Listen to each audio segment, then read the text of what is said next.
Hello friends, कैसे हैं आप लोग। आशा करते हैं आप लोग अच्छे होंगे। तो सीआरपीसी की नेक्स्ट सीरीज में चैप्टर 3 तक मैंने कंप्लीट कर दिया था। आज चैप्टर 4 की बारी है। सीआरपीसी मतलब बीएनएसएस। किसकी? बीएनएसएस की। बीएनएसएस के मैंने चैप्टर 3 तक कंप्लीट कर दिया था अपने इस चैनल पे। जिन लोगों ने वो वीडियो नहीं देखा वो जाके देख सकते हैं। आज किसके? चैप्टर 4 की बारी है।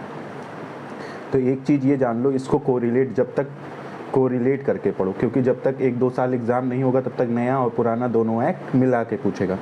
तो पुराने सीआरपीसी में भी ये चैप्टर 4 में ही था। पुराने सीआरपीसी में भी ये चैप्टर 4 में था। कौन सा, क्या नाम था? वरिष्ठ पुलिस अधिकारियों की शक्तियाँ और मजिस्ट्रेट तथा पुलिस को सहायता। वरिष्ठ पुलिस अधिकारी का पावर क्या होगा, मजिस्ट्रेट तथा पुलिस को कौन सहायता करने के लिए बाध्य है, ये भी इसी चैप्टर में बताया गया है। अब ये चैप्टर शुरू होता है बीएनएसएस में सेक्शन 30 से लेके 34 तक है। कहाँ तक है? 34 तक। ये चैप्टर शुरू होने से पहले। और सीआरपीसी में कहाँ दिया है? सीआरपीसी में आप 36 से लेके 40 तक इस चैप्टर को पाएंगे। इसमें 1-2 सेक्शन इंपॉर्टेंट है जो पीटी के लिए बहुत पूछते हैं, वो मैं बता दे रहा हूँ आप लोगों को। ठीक है, पूरा पढ़ा दूंगा, लेकिन जो इंपॉर्टेंट होगा वो मैं बताते चलूँगा एग्ज़ाम पॉइंट ऑफ व्यू से। ठीक, तो चलिए आगे इसको।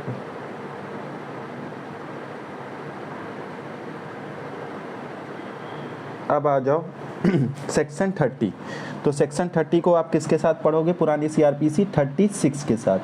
रेड विथ पुरानी सीआरपीसी सेक्शन 36 के साथ पढ़ोगे। ठीक है, अब आ जाओ क्या कहता है सेक्शन 30। क्या कहता है? वरिष्ठ पुलिस अधिकारियों की शक्तियाँ। तो पुलिस थाने के भार साधक अधिकारी से पंक्ति में वरिष्ठ पुलिस अधिकारी, मतलब पुलिस थाने का जो भार साधक अधिकारी होता है, एसआई होता है, उससे वरिष्ठ पुलिस अधिकारी सर्वत्र स्थानीय क्षेत्र में, मतलब जिस क्षेत्र में उस पुलिस थाने का भार साधक अधिकारी का अधिकार क्षेत्र है, उसके सभी स्थानीय क्षेत्रों में जिसमें वे नियुक्त हैं, उन शक्तियों का प्रयोग कर सकेगा जिनका प्रयोग थाने की सीमा के भीतर ऐसे अधिकारी द्वारा किया जाता है। मतलब जो वरिष्ठ अधिकारी होता है वो अपने अधीनस्थ अधिकारियों की सारी शक्तियों का प्रयोग कर सकता है। मान लो जैसे उदाहरण, अगर किसी थानेदार को एक एरिया की पावर मौजूद है, वहाँ पे अन्वेषण इन्वेस्टिगेशन करने की पावर मौजूद है, तो वो उसके वरिष्ठ पुलिस अधिकारियों को भी वो पावर मिलेगी। कौन से सेक्शन से मिलती है? सेक्शन 30 से, कि जो उसके अधीनस्थ अधिकारी जिन शक्तियों का उपयोग करते हैं वो उसके वरिष्ठतम पुलिस अधिकारी भी उन शक्तियों का प्रयोग कर सकेंगे। ये कौन सा सेक्शन बताता है? सेक्शन 30 बताता है। कौन सा सेक्शन बताता है? सेक्शन 30 बताता है। और पुराने सीआरपीसी में कौन सा सेक्शन बताता था? 36 बताता था। आई होप इसमें ज़्यादा जानने की कोई ज़रूरत, जितनी चीज़ें बस ये क्या कहता है कि जो पुलिस अधिकारी है और अधीनस्थ पुलिस अधिकारी जो शक्तियों का उपयोग कर रहा, वो उसका वरिष्ठतम पुलिस अधिकारी भी उन शक्तियों का प्रयोग करेगा। ये सेक्शन याद कर लेना, सेक्शन भूलता। सेक्शन 30 पुराने में कौन सा? 36 है। अब नेक्स्ट आ जाओ। नेक्स्ट कौन सा सेक्शन है? 31 है। नेक्स्ट कौन सा सेक्शन है? 31 है। 31 क्या कहता है? ये सेक्शन इंपॉर्टेंट है, कई बार पूछा है, तो ये इंपॉर्टेंट लगा लेना, पीटी में पूछा हुआ क्वेश्चन है ये पीटी में पूछा हुआ क्वेश्चन है। तो सबसे पहले ये सीआरपीसी में कहाँ है? 31। सीआरपीसी में 37 में दिया। जो बीएनएसएस में 31 में दिया है वो कहाँ दिया है? सीआरपीसी में 37 में दिया है। अब आ जाओ जनता कब मजिस्ट्रेट और पुलिस की सहायता करेगी? जनता जो पब्लिक होती है कब किसी मजिस्ट्रेट और पुलिस की सहायता करेगी? तो यही क्वेश्चन पूछता है कि जनता कब मजिस्ट्रेट और पुलिस की सहायता करेगी। ये किस जनता क्या पुलिस और मजिस्ट्रेट की सहायता करेगी, ये किस सेक्शन में? बीएनएसएस में दिया। तो सेक्शन 31, यहाँ से सेक्शन से ही क्वेश्चन उठते हैं। सेक्शन 31, ठीक है, सेक्शन 31 टिक कर देना। अब आ जाओ क्या कहता है कि प्रत्येक व्यक्ति, मतलब एवरी पर्सन, अब प्रत्येक व्यक्ति ऐसे मजिस्ट्रेट या पुलिस अधिकारी की सहायता करने के लिए आबद्ध है जो निम्नलिखित कार्यों में उचित रूप से उसकी सहायता मांगता है। अब कौन कौन से कार्य कर रहा हो, तब जनता का यह ड्यूटी होगा कि वो उन मजिस्ट्रेटों या पुलिस की सहायता करे। किसका? जनता का ड्यूटी होगी कि उन मजिस्ट्रेटों और पुलिस की सहायता करे। अगर नहीं सहायता करेगा तो पुराने आईपीसी की सेक्शन 187 के तहत पनिशमेंट मिलेगी। किसके? 187 के तहत पनिशमेंट मिलेगी। तो पुराने आईपीसी में कौन सा सेक्शन है? 187। अगर आप लोक सेवक की सहायता करने का क्या लोभ करते हो, और जबकि सहायता देना क्या विधि द्वारा आप आबद्ध हो कि उनकी सहायता करोगे, तो ये कौन सी धारा है? आईपीसी के तहत 187 के तहत दंडित होगे। और बीएनएस की धारा कौन सी हो जाएगी? तुम्हारा 222। ठीक है। तो एक चीज याद रखना, अगर आपका मजिस्ट्रेट या पुलिस की सहायता करने का कर्तव्य है और आप मजिस्ट्रेट या पुलिस की सहायता नहीं करते हो, तो किस सेक्शन आईपीसी की धारा 187 के तहत आपको दंड दिया जा सकता है, और नए बीएनएस की कौन सी धारा? 222 के साथ। ठीक है, 222 के साथ। ठीक है, तो ये याद कर लेना। ये क्वेश्चन हो सकता है पीटी में पूछ ले कि अगर आप मजिस्ट्रेट या पुलिस की सहायता नहीं करते हो तो बीएनएस की किस धारा के तहत आपको दंडित किया जाता है? 222 के तहत आपको दंडनीय बनाया जा सकता। अब आ जाओ, क्या है, किन किन चीज़ों में आपका मजिस्ट्रेट और पुलिस को मदद करने या सहायता करने का कर्तव्य है। देखो, किसी अन्य ऐसे व्यक्ति को जिसे ऐसा मजिस्ट्रेट या पुलिस अधिकारी गिरफ्तार करने के लिए प्राधिकृत करता है, पकड़ना या उसका निकल भागने से रोकना चाहता है। क्या करता है? कोई पुलिस अधिकारी या मजिस्ट्रेट है, ठीक है, मजिस्ट्रेट भी गिरफ्तार कर सकता है। पुराने सीआरपीसी की धारा कौन सी? 44। पुराने सीआरपीसी की धारा 44 जब पढ़ोगे तो वहाँ मजिस्ट्रेट भी गिरफ्तार कर सकता है। क्या है वहाँ पुराने सीआरपीसी में दिया है? मजिस्ट्रेट 44। याद करो, ये सब क्वेश्चन पूछता, मजिस्ट्रेट किस धारा के तहत गिरफ्तार करता है? 44। यहीं पे देखो, यहीं से क्वेश्चन सब उठाया करो। मजिस्ट्रेट 44 के तहत गिरफ्तारी करता, पुरानी सीआरपीसी। और नए बीएनएस के कौन सा सेक्शन है? 41 है। ये सब साथ में ऐसे पढ़ते चलो तो याद होगा। तो मजिस्ट्रेट किस धारा के तहत गिरफ्तारी करता? 44 रेड विथ 41। तो अगर उस धारा के तहत मजिस्ट्रेट या पुलिस अधिकारी गिरफ्तार कर रहा है और क्या करता, वो उससे निकल भागने या रोकने में, तो आपको क्या, वो कोई पब्लिक सर्वेंट होगा, अगर सहायता मांगेगा तो आपको सहायता करनी पड़ेगी। ये कौन सा क्लाज बताता है? क्लाज ए बताता है। 31 का क्लाज ए बताता है। क्लास बी क्या बताता है? शांति भंग या निवारण या दमन करना। मतलब क्या करना? अगर स्केप होता है, ऐसे छोटे छोटे में याद कर लो। अगर वो स्केप हो जाता है, स्केप मतलब भागता है, जिसको पकड़ने जाता है, तो जनता का यह कर्तव्य होगा कि मजिस्ट्रेट और पुलिस की सहायता करे। परिशांति का निवारण करना या दमन करना, यानी कि पीस बनाना। अगर कहीं परिशांत फैल रहा है तो क्या करना? पीस क्रिएट करना। ठीक है, दूसरे क्लास में होगा पीस, स्केप, पीस, ऐसा शार्ट में याद कर लो। दूसरा हो गया पीस, शांति बनाए रखना के लिए क्या करोगे? मजिस्ट्रेट और पुलिस की आप सहायता करोगे। तीसरा क्या है कि किसी लोक संपत्ति को क्षति पहुंचाने के प्रयत्न का निवारण करना। क्या है? पब्लिक प्रॉपर्टी का क्या करना है? अगर पब्लिक प्रॉपर्टी को कोई क्या इंजरी पहुंचाता है, इसको इंजरी से याद कर लो। इंजरी किसको है? पब्लिक प्रॉपर्टी को। ये इंजरी किसको है? पब्लिक प्रॉपर्टी को। इंजरी किसको है? पब्लिक प्रॉपर्टी को। तो पहले में क्या हो गया? एस्केप, निकल भागता है। अगर कोई है, कोई अपराधी है जिसे गिरफ्तार करने का पुलिस अधिकारी और मजिस्ट्रेट को कर्तव्य है, अगर वो निकल भागा है और निकल भागने को उसको रोकना है, तो वो क्या, अगर किसी जनता से मजिस्ट्रेट या पुलिस सहायता मांगती है तो सहायता करना पड़ेगा। क्लास बी क्या करता है कि अगर किसी एरिया में शांति भंग हो रही है तो पुलिस जनता द्वारा मदद मांगती है कि आप शांति बनाए रखें, तो जनता का यह कर्तव्य होगा कि वो उसके आदेश का पालन करे। ठीक है। तीसरा क्या है? अगर कोई लोक संपत्ति को कहीं कोई नुकसान पहुंचाता तो किसी जनता से कह सकता है, मदद मांग सकता है कि जो या तो नुकसान पहुंचा रहा मुझे बताइए, या आप लोग उस प्रॉपर्टी का नुकसान नहीं करेंगे क्योंकि वो पब्लिक प्रॉपर्टी है। तो ये अगर ये 3 काम ऐसे हैं, इन कामों में अगर आप मजिस्ट्रेट की या पुलिस की सहायता नहीं करते हो तो आप आईपीसी की धारा 187 और बीएनएसएस की धारा 222 के तहत दंडनीय होगे। ठीक है, तो आई होप ये समझ में आ गया होगा। अब आ जाओ, ये क्लास जो सी था ये बदल गया है, ये न्यू एक्ट में बदला है। पुराने में क्या था? पुराने में था कि किसी रेल, नहर, तार या लोक संपत्ति को क्षति पहुंचाने का प्रयत्न या निवारण करता।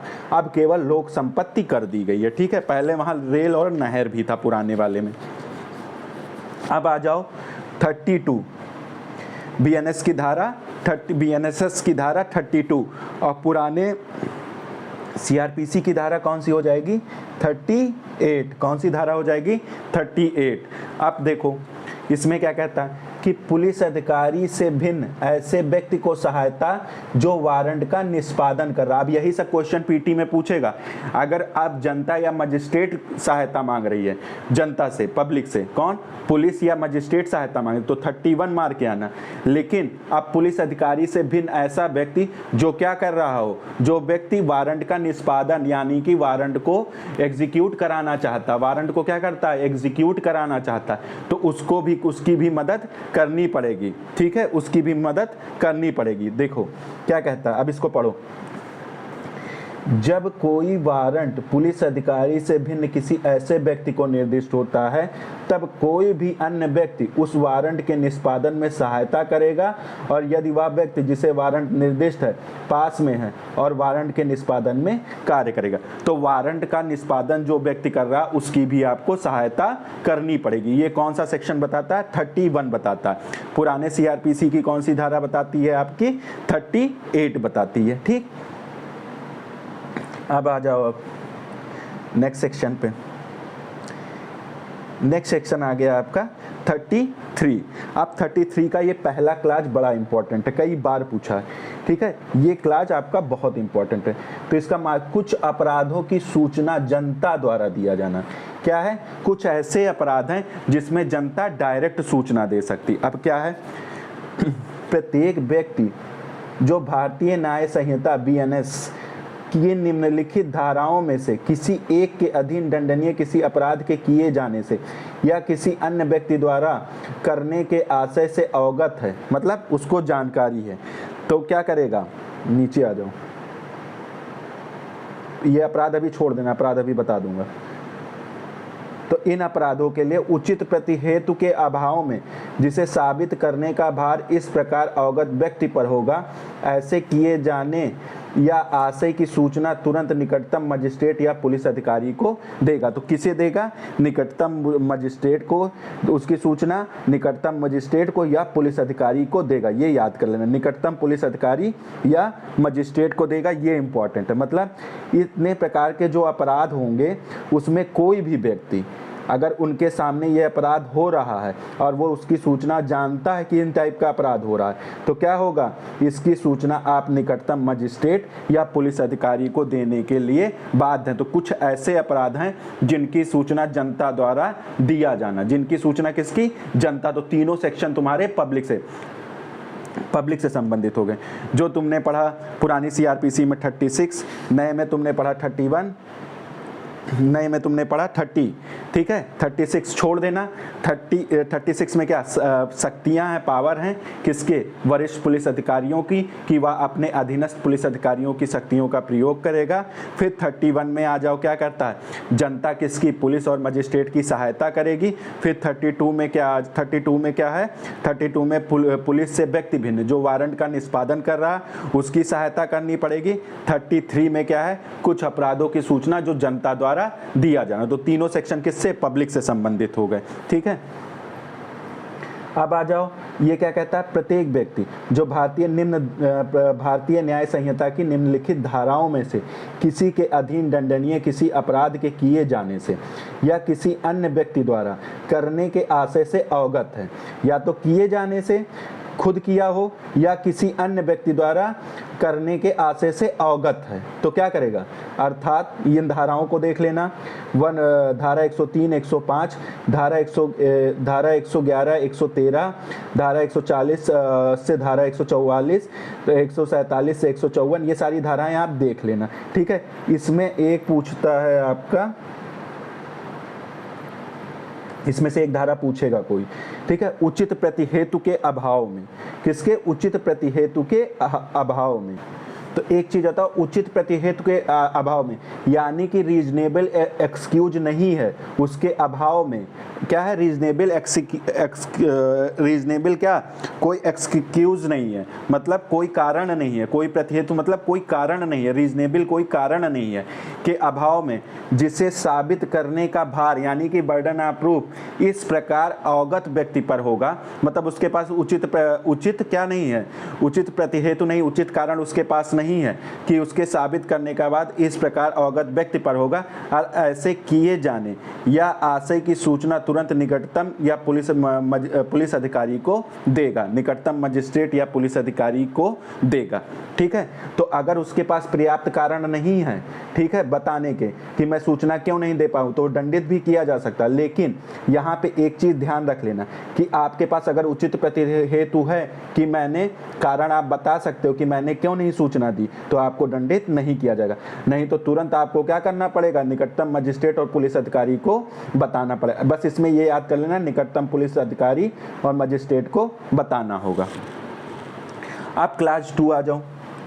क्लास 2 क्या कहता है, क्लास 2 कहता है कि इस धारा के प्रयोजन के लिए अपराध पद में, इस धारा के प्रयोजन के लिए अपराध पद के अंतर्गत भारत के बाहर किसी स्थान में किया गया कोई ऐसा कार्य भी है जो यदि भारत में किया जाता तो अपराध होता, इसके अंतर्गत ए भी आ जाता। इस प्रयोजन के अंतर्गत कौन से अपराध पद के अंतर्गत आते हैं, अपराध के अंतर्गत एक अपराध और समाहित कर दिया कि जो भारत के बाहर किए जाते हैं, या क्या भारत के बाहर किसी स्थान पे किया गया है, तो ऐसा कार्य जो यदि भारत में किया जाता तो अपराध होता, तो उनकी भी सूचना आपको देनी होगी। तो ये हो गया आपका सेक्शन 33 हो गया। अब आ जाओ सेक्शन 34। सेक्शन 34 क्या कहता है, कहता है कि ग्राम के मामलों में के संबंध में नियोजित अधिकारियों का कतिपय रिपोर्ट करने का कर्तव्य। तो इसमें ज़्यादा नहीं पढ़ना, केवल इतना याद कर लेना कि ग्राम मामलों के संबंध में नियोजित अधिकारियों का क्या, जिनको नियोजित किया गया, जिनको रखा गया ग्राम के मामलों की जानकारी रखने के लिए, जिनको रखा वो क्या, ग्राम में अगर कोई मामले कोई अपराध होते हैं उनकी रिपोर्ट करने की ड्यूटी कहाँ दी गई है, ग्राम के मामलों में जिन अधिकारियों की नियुक्ति की गई है, अगर ग्राम में कोई अपराध होता है या ऑफेंस होता है या कोई चीज़ होती है तो उसकी रिपोर्ट देने की ड्यूटी कहाँ दी गई है, 34 में। पुराने में कहाँ दिया गया था, पुराने सीआरपीसी में कहाँ दिया गया था, 40 में दिया गया था। कहाँ दिया गया था, 40 में दिया गया था। तो अब इसमें एक चीज़ याद रखना जो पूछता है, किसी ग्राम के मामले के संबंध में नियोजित प्रत्येक अधिकारी, जिसको नियोजित मतलब रखा गया है, प्रत्येक अधिकारी और ग्राम के निवास करने वाला प्रत्येक व्यक्ति निकटतम मजिस्ट्रेट या निकटतम पुलिस थाने के भार साधक अधिकारी को भी निकटतम हो कोई भी जानकारी जो उसके पास निम्नलिखित के बारे में है तत्काल सूचित। अगर गांव के मामले में कोई चीज़ें हैं तो उसकी सूचना निकटतम मजिस्ट्रेट को या पुलिस अधिकारी को तुरंत देगा। और कौन कौन सी चीज़ें हैं उसके बारे में जान लो। अब देखो इसमें क्या है, पहला पढ़ लो यहाँ पे, फिर नेक्स्ट चलते हैं। ऐसे ग्राम में या ऐसे ग्राम के पास किसी ऐसे व्यक्ति का जो चुराई हुई संपत्ति या कुख्यात प्रापक या विक्रेता, यानी कि चुराई हुई संपत्ति जो प्राप्त करता है या चुराई हुई संपत्ति रखता है या चुराई हुई संपत्ति का विक्रय करता है, स्थायी या अस्थायी रूप से अगर उस जगह निवास कर रहा है तो इसकी सूचना जिन व्यक्तियों को नियोजित किया गया है ग्राम में, वो किसको, मजिस्ट्रेट को निकटतम या पुलिस अधिकारी को देंगे। ये हो गया आपका क्लास ए हो गया। सॉरी, अब आ जाओ नेक्स्ट उस पे।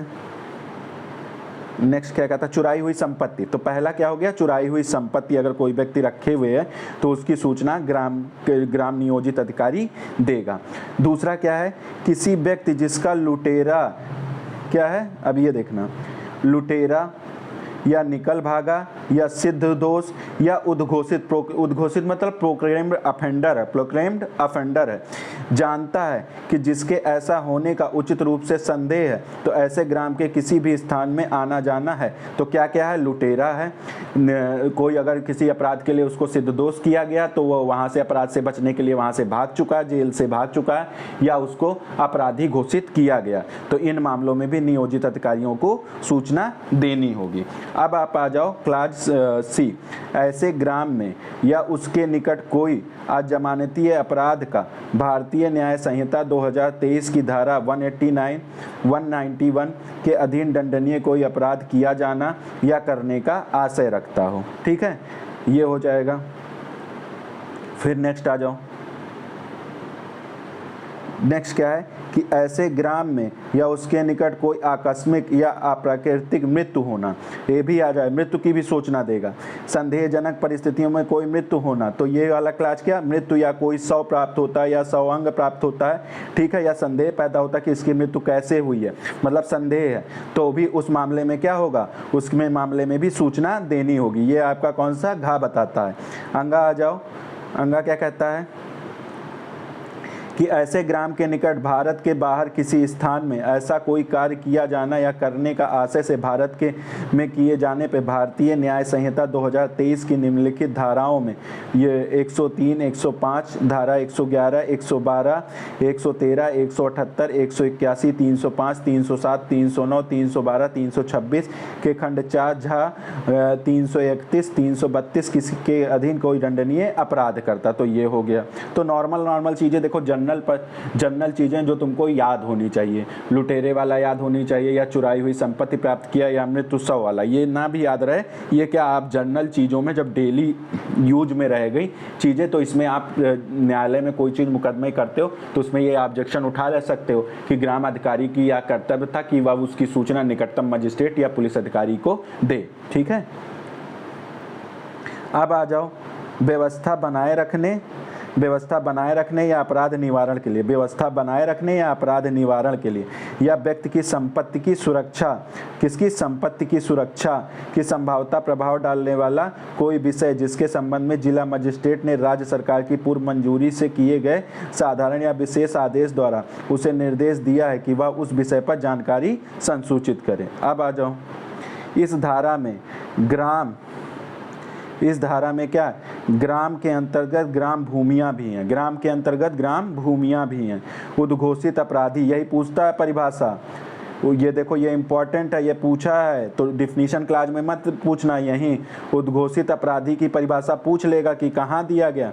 तो उद्घोषित अपराधी की परिभाषा 34 पुराने में 34 के क्लास 2 के सब क्लास 2 में दिया। ये क्वेश्चन खूब पूछा है, उद्घोषित अपराधी की परिभाषा इंटरव्यू में भी पूछा है, तो ये याद कर लेना। किसमें, 34 के क्लास 2 के सब क्लास 2 में दिया। पुराने में कहाँ दिया गया था, 40 के क्लास 2 के सब क्लास 2 में दिया गया था। ठीक है, ये उद्घोषणा कहाँ की जाती है, पुराने सीआरपीसी की जब धारा पढ़ोगे 82, पुराने सीआरपीसी की धारा जब तुम पढ़ोगे 82, तो वहाँ उद्घोषित अपराधी बताया गया। कहाँ, 82 में क्या बताया गया, उद्घोषणा कि किसे उद्घोषित अपराधी, मतलब कौन उद्घोषित अपराधी को यहाँ, और उसके उद्घोषित अपराधी की घोषणा कहाँ, 82 में। उद्घोषित अपराधी की घोषणा कहाँ होती है, 82 में, याद कर लेना। और ये नए में कहाँ गया है, 2 मिनट वेट करना, नए में कहाँ गया है, नए में तुम्हारा उद्घोषित अपराधी गया 84 में, 84 में। इसको नए BNSS के साथ 84 यहाँ को रिलेट करके पढ़ लेना।